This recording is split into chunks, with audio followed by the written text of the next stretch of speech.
lesson for today comes from the 25th chapter of Matthew. Glory to you, O Lord. Jesus told this parable, "For it is as if a man, going on a journey, summoned his slaves and entrusted his property to them. To one he gave 5 talents, to another 2, to another 1, to each according to his ability. Then he went away. The one who had received the 5 talents went off at once and traded with them, and made 5 more talents. In the same way, the one who had the 2 talents made 2 more talents. But the one who had received the 1 talent went off and dug a hole in the ground, and hid his master's money. After a long time, the master of those slaves came and settled accounts with them. Then the one who had received the 5 talents came forward, bringing 5 more talents, saying, 'Master, you handed over to me 5 talents. See, I have made 5 more talents.' His master said to him, 'Well done, good and trustworthy slave. You have been trustworthy in a few things. I will put you in charge of many things. Enter into the joy of your master.' And the one with the 2 talents also came forward, saying, 'Master, you handed over to me 2 talents. See, I have made 2 more talents.' And his master said to him, 'Well done, good and trustworthy slave. You have been trustworthy in a few things.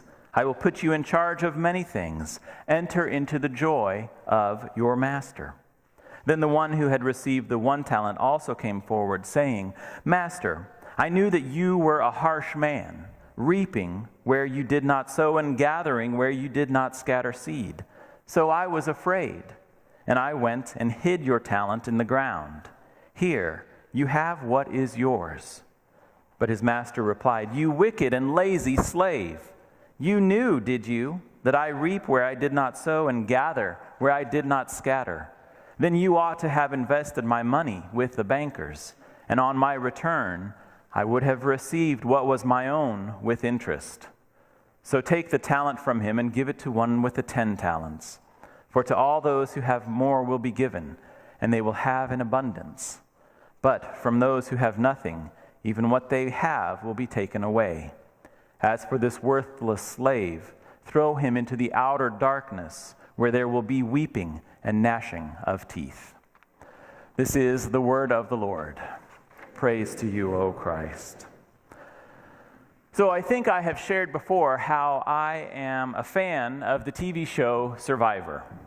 For those of you who may not know it, it is essentially a show. It's one of the first reality shows, and it involves taking around 30 people to some remote location somewhere in the world, and then they're divided into teams. The 2 teams then play one another to see who can survive and end with $1 million. I watch it because I'm fascinated by the interactions that happen between the people.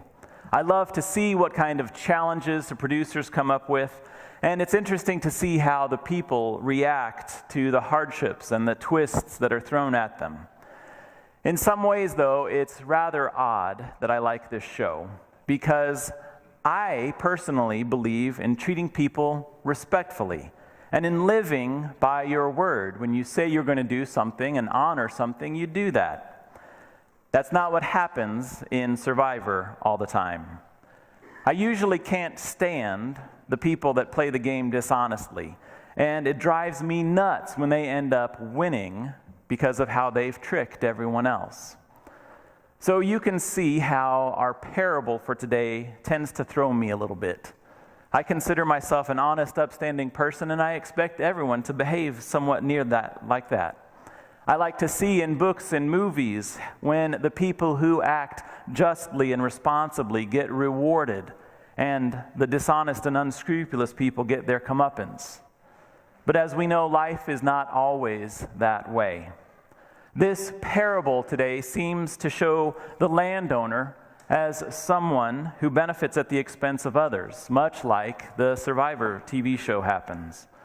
This idea about the landowner is revealed to us from the 3rd servant in the parable. I read something this week, however, that somewhat helps me see this parable in a new light. As we can see in the text, the third servant sees the landowner as a harsh man.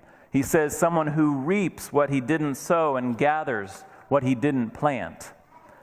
The landowner neither denies nor affirms this assertion, but instead says something like, "If you thought I was so awful, then why didn't you choose another course of action with my money?" The landowner's response might be a case of a self-fulfilling prophecy, as he decides to act in just the way that the third servant had seen him. In one of the commentaries that I read, the commentator raised this question: how often does this happen in our relationship with God?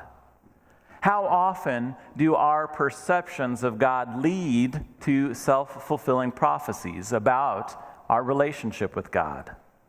When we imagine God primarily as an enforcer of the rules, we get hung up by the legalism of religion, all the laws that are found in the Bible, the thou shalt nots.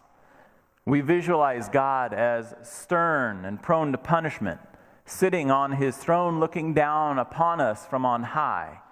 And we come to believe everything bad in our lives is punishment from God for our misbehavior. When we see God as arbitrary and unpredictable, that's what we experience: a fickle, unsympathetic God who meets our expectations. Now, I don't typically view God in any of these ways, and I think that's why I have such a problem with this parable. Parables, after all, are these tools that Jesus used, these stories that help us better understand some aspect of God. I've never viewed God as a cold, distant Lord who uses me and y'all and everyone else to better his own situation. So this parable has confused me for many years. But the insight that the commentator gave showed me that others may perceive God in this way. Perception is a tricky thing. It gets in the way of people understanding one another. Last week in our sermon, our door-slamming sermon, if y'all were here and saw that, I shared how I would see my dad standing in the window, critically watching me while I mowed the lawn. That was my perception of what was happening. And while it may have been true, it also may not have been the case. He may not have been critically eyeing every pass that I made. But that was my perception. He may have just been wondering how far along I was, how much more I had left to do. I don't know. Now, when I go home, and on those rare occasions when I mow the lawn for my dad and see him standing in the window, it doesn't faze me. I don't get all bent out of shape worrying if he's being critical of the job I'm doing. My perspective has changed. Now, truth be told, Dad probably is standing there being critical of the job I'm doing, but that's okay. I know he loves me and appreciates the work that I'm doing. When we view God primarily in terms of love and forgiveness and grace, we are surprised. We are uplifted by the numerous gifts and the moments of grace that we experience all around us. When we imagine God to be a God of love, we find it far easier to experience God's love in our own lives. And we find it easier to share that love with others as well. Now, I'm a visual person. I like to see things. I love having graphics. I love having a map if somebody's given me directions. I like to draw explanations of some concept. And so these visuals stick in my mind much better than words do. And so I have some visuals for you in regards to our perception.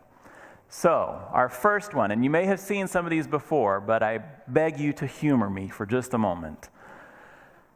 What do you see here? Do you see an old woman or a young woman? I meant to bring my laser pointer and I forgot it. So, the whole picture could be an old woman with her gray hair and she's turned sideways, which I don't have a pointer, but her mouth is right there. Or It's a young woman who's turned away from us, and you're seeing the jawline, and there's a feather on her hat. Perception, you can see one or the other. So the next one, do you see a white vase or two silhouetted faces staring at one another? Our next one, do you see 4 sticks or 3? And you can advance one for me, Arlene, and see if you look at from the bottom there's 4 and from the top there's 3. And now, at this next one, what word do you see? For those of you who concentrate on the black, you might be thinking this is Hebrew or some other language with weird letters, but Arlene, go ahead and advance for me. There is the word, that negative space. It depends on what you focus on. Okay, the next one, do you see birds or fish? Or both, yeah. Some of these you could be both. The red are birds, the beige are fish. And this next one, do you see white birds or blue birds? Both again, yes. This one and the previous one are pieces of art from M.C. Escher, who's one of my favorite artists, and he uses a lot of this positive and negative space in drawing. So these next two are just good reminders. When you look at a field of dandelions, you can either see 100 weeds or 100 wishes. And then this following one, sometimes you need to look at life from a different perspective. There's one bird looking the opposite way. So our perspective informs everything about our lives, and especially our relationship with God. We get and we can see what we look for. So perhaps this parable is inviting us to examine closely the picture of God that we each carry around inside of ourselves. What do you think of when you think of God? Is God gracious or stern? Is God loving or judgmental? Is God eager for peace or prone to violence? Whatever your image of God is, it's what we live with. And if you have images, a picture of God, and you have questions about, I invite you to come and speak with Pastor Hans and I, and we can have further conversation about it. The thing is, the good news that comes to us is that Jesus tells this parable just days before he gives his life on the cross. He does not do this as a substitute for us, so that he is being punished in our place because we have a God who demands payment of sin. No, that's not the case. Instead, he gives his life as a testimony to just how far God is willing to go to communicate God's love for us and for the world. God, just in case we missed it or underestimated that message, raises Jesus on the 3rd day so that we might know that this life is stronger than death and love is more powerful than hate. Those are the things that we look at with our perspective. God's love for us is true no matter what our perspective is. And for that, we give thanks. Amen.